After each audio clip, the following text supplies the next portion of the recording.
Welcome, welcome, welcome to Wealth Strategies Unleashed. I'm Robert Gilliland. And I'm Mike Alexander. We're with Concenture Wealth Management here in Houston and up in Dallas. Thank you for joining us. So, Mike, what's new? Well, I'll tell you what. Over the last couple of weeks, we've been getting a lot of questions that tend to come in that have to do with saving for retirement. I recognize a lot of people have their 401k plan, but there are lots of folks that have what we call individual retirement accounts, IRA accounts. And a lot of times I think there's some confusion in terms of like, which one should I be using? How much money can I put into one? What's the best way to utilize one? So, if you don't mind, let me ask you, there's a couple different kinds. There's like traditional IRAs and Roth IRAs. Highlight some of the differences that you see between those two. That is a big conversation that we have, and not a lot of people understand. I think they have a high level put money into accounts, and they think that they can't. So the first kind of IRA is the traditional IRA. That's the one that we're most familiar with, right? The old long one that's been around the longest. And inside of a traditional IRA, you can put money into the IRA. $6,500 per year. You can put money into the IRA, and that money grows tax deferred. So if that money goes and you continue to do it, and it's worth $1 million, when you go to take it out, you'll only pay tax on the gains that are in there. Now, there's one exception to that. Is if I'm not involved in a 401k or if my income's not high enough, then I may get a tax deduction for making that contribution into that traditional IRA. In which case, when I go to take it out, I'd have to pay tax on that after that point to make up for that deduction. Everyone, without regard to income level, can put money into a traditional IRA. A lot of people think that, I make too much or I have a 401k. That's not true. It all depends on whether or not that deduction or that contribution is tax deductible. So you don't pay any taxes on any gains, any income inside of, think of the IRA, the traditional IRA, as a box. You pay no taxes on that. When you take it out, you may have some taxes that you may end up having to pay. I understand. If it's grown. Now, the Roth IRA, which is really an underutilized tool, the Roth IRA, you put money into it. There is no tax deduction on that. And as it grows, when you go to take it out, you pay no taxes. The money that's gone in you've already paid tax on. But when it all comes out, and so the gains, those contributions grew to $1 million, you go and take that out, you'll owe zero in taxes. Wow. Zero. So the idea of a Roth IRA, especially when you go to think about the fiscal situation of this country and where our current tax rates are, consensus is taxes are probably going to have to go up. So think about this. You are going to be older, up in years, and you're going to end up having to pay more in taxes, and you may or may not need that money, especially when it comes to taking money out. The one thing to go back, a traditional IRA, in 2023, it's at age 73, you have to take what's called a required minimum distribution. Whether you need the money or not, the government's going to require that you take some money out. So let's just assume that it's money that you don't necessarily need to meet your living expenses. You're going to end up having to pay taxes on money that you don't need to live on. Now, you don't have to spend it. You can turn around and reinvest it, but you have to take it out of there. A Roth IRA does not have that. You don't have to take money out. You don't have to do required minimum distribution. So it sounds like you really want a balance between those two. You don't want too much money in a traditional IRA because it's just gonna wind up being taxed anyway. And so I think there's this thought process around around converting, obviously, some IRAs to a Roth account as well. Is that? Yeah, this is something that we're working on with a lot of clients. And the reality is you have to walk through and look at the numbers. I feel pretty confident in saying that we've got about a 2-year window before this idea of a backdoor Roth, this backdoor Roth potentially could go away. So if I have an IRA I had an old 401k and I rolled it over into an IRA rollover account. And I've got a lot of money in there. To convert that money over into a Roth is a taxable situation. You end up taking money out of the IRA and it goes over into the Roth. You'll end up having to pay taxes in that year. And you really have to evaluate your tax bracket and where and what it is. There's no income limitations on doing a conversion, a Roth conversion. So you put your money in there and your money's in your 401k, you convert it over to a Roth. When that money goes and grows, when you go to take it out, you're paying no taxes. So the way that we're utilizing those, and there's other methods we'll talk about in a second, how to fund that Roth IRA. The way that we're looking at it now is going through and planning with clients, how much room do we have to the next tax bracket? Okay, we got $50,000. What happens if for the next, call it 5 years, we convert $50,000 a year, because it's not an all or none. You can do a portion.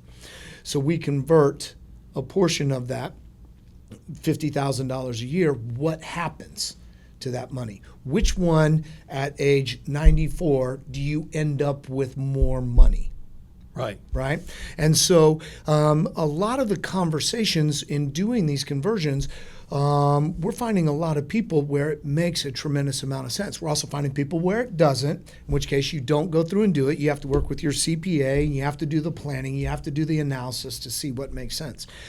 But by converting that traditional IRA over to a Roth, especially if where the majority of your savings are inside of retirement accounts, your 401k, IRAs, those types of things, to get that money moved over, it may make sense to pay some taxes now because that money's going to go and grow. Where we have found, we see a lot of situations where we've run just kind of some hypotheticals where people's net worth between doing a Roth conversion and not doing a Roth conversion at, call it age 94, is $500,000, $1.5 million more by paying taxes now. So pretty significant difference. Huge.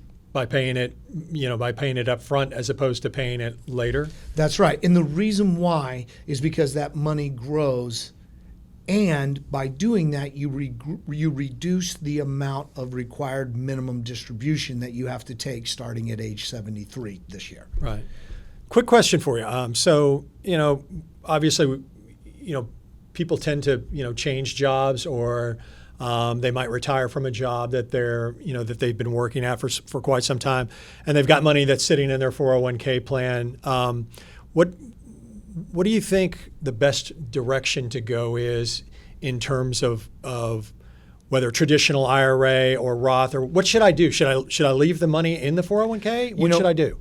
So the reality is that you really need to go through and evaluate if it makes the most sense for your situation, right? There could be a cost difference between leaving it in the 401k or moving it over to a traditional IRA.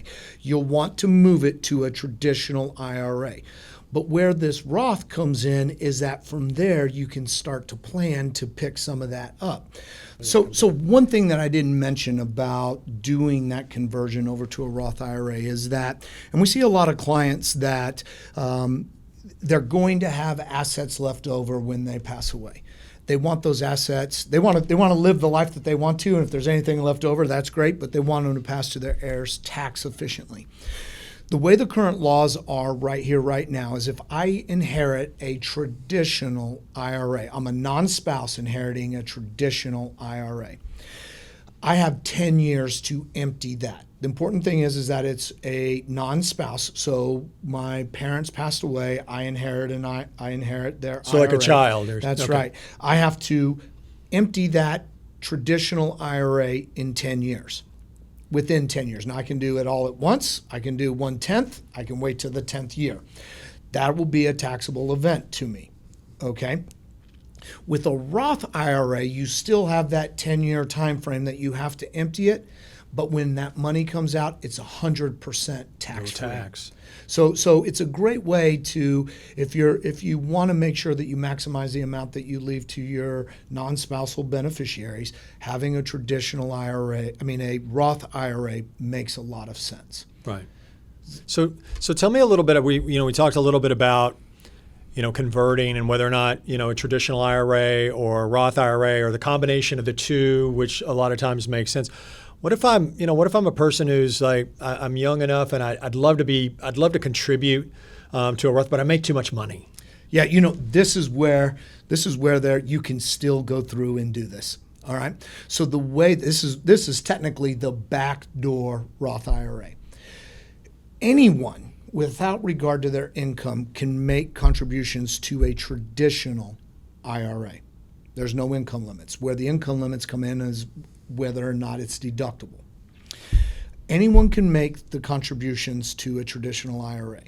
You can then turn around and convert that over into a Roth. You have to do an extra step, but you can then take that money and convert it over to a Roth. That's the way, because by the way, it's for a married couple, it's $128,000 modified adjusted gross income for the household. $128,000 for the household and modified adjusted gross income, and you can no longer make a direct contribution into a Roth.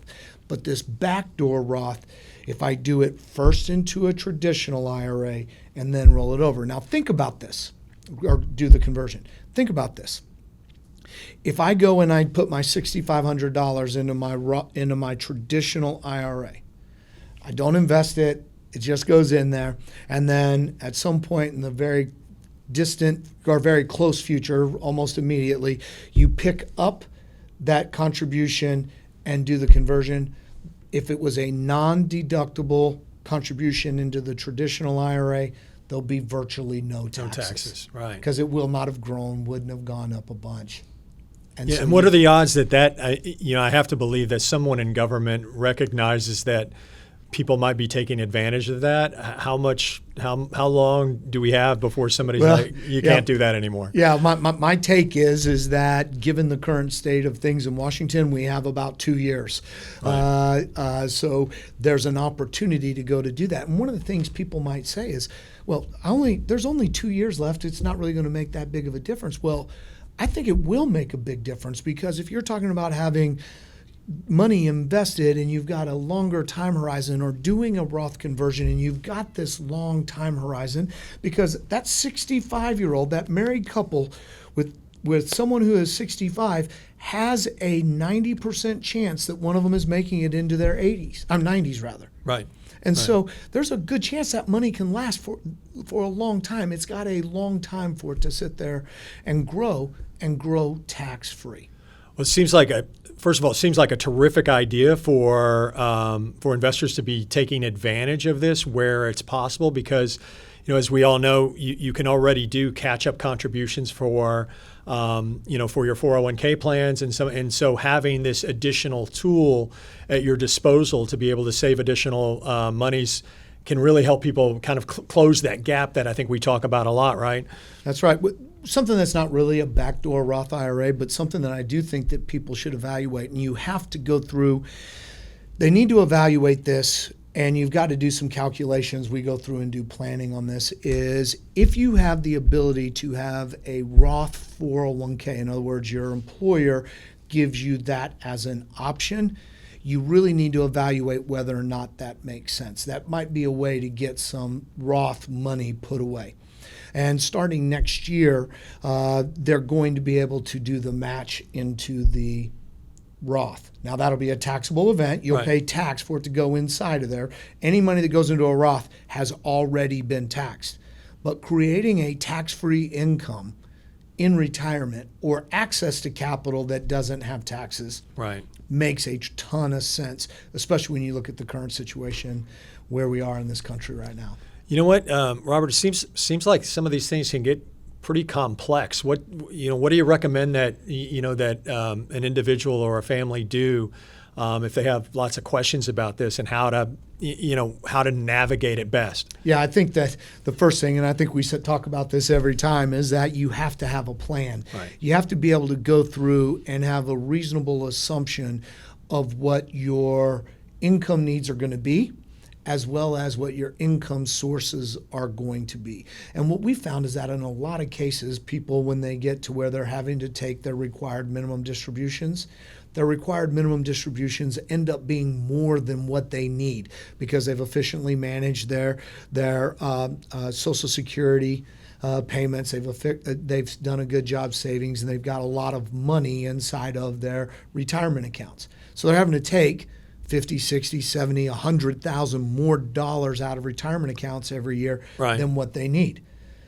You want to go through and plan and figure out if there's a way that you can do it. So it all starts with having that plan, looking at the numbers, analyzing which part makes the most sense. You know what, Robert? I know I can always count on you to throw an extra wrinkle in. I think for a lot of us out there, a lot of investors, you tend to think, hey, all I have to do is really save and invest money. But I think to your point, it can be, there's a lot of complexities that can actually, come into focus when you start thinking about what the best way to manage these. And I think in particular as it relates to retirement. And so, I think you've given us a lot to think about. The thing that I would leave with people is that your income, you can still participate in a Roth without regard to your income level.